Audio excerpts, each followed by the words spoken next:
L'amour, c'est quelque chose de sacré et ce n'est pas fait pour tout le monde. L'amour n'est pas fait pour ces familles-là et pour ces enfants qui sont issus de ces familles-là, qui décident de faire d'eux-mêmes une priorité. Continuez à vous occuper de vous, continuez à flatter votre propre ego et à être un but de votre personne.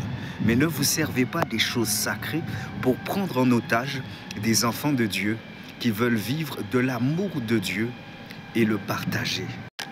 Parce que oui, l'amour, c'est dans la réciprocité. Il n'existe pas un amour où quelqu'un est en dessous de tes pieds et tu reçois au détriment d'une autre personne. Ce n'est pas ça. Ça, c'est le diable, c'est l'égoïsme, c'est la voracité, l'avidité.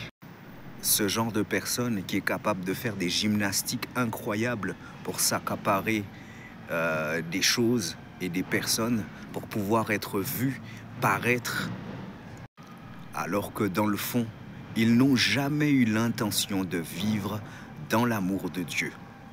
À toi qui m'écoutes et qui n'es pas comme eux, fais gaffe, ne te laisse pas séduire. Tout le monde se sert de l'amour pour se donner un semblant d'existence, mais tout le monde n'a pas le cœur de Dieu pour vivre l'amour et aimer d'une façon réciproque selon la volonté de Dieu. L'amour est une grâce, est une bénédiction. L'amour se partage. Et combien même les temps deviennent difficiles, l'amour reste et demeure. Je sais qu'il y a des gens qui m'écoutent et qui comprennent tout ce que je dis là. Par exemple, un homme qui a toujours été dévoué pour les autres, pour sa femme. Et cette même femme-là qui au départ a tout fait pour être avec ce monsieur-là, sortait le grand jeu, elle achetait des nuisettes, elle était toujours pimpante pour attirer le regard de son homme et faire en sorte que monsieur soit conquis. Après quelques années où ils vivent ensemble maintenant, où sont passées ces choses-là? Est-ce que la femme a même le temps de considérer monsieur, si ce n'est que d'attendre, au contraire, de sa part, des efforts et autres?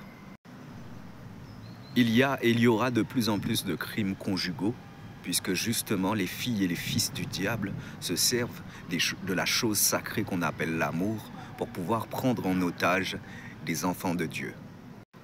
Personne n'est parfait, mais souvent, beaucoup d'entre nous sont poussés à la faute.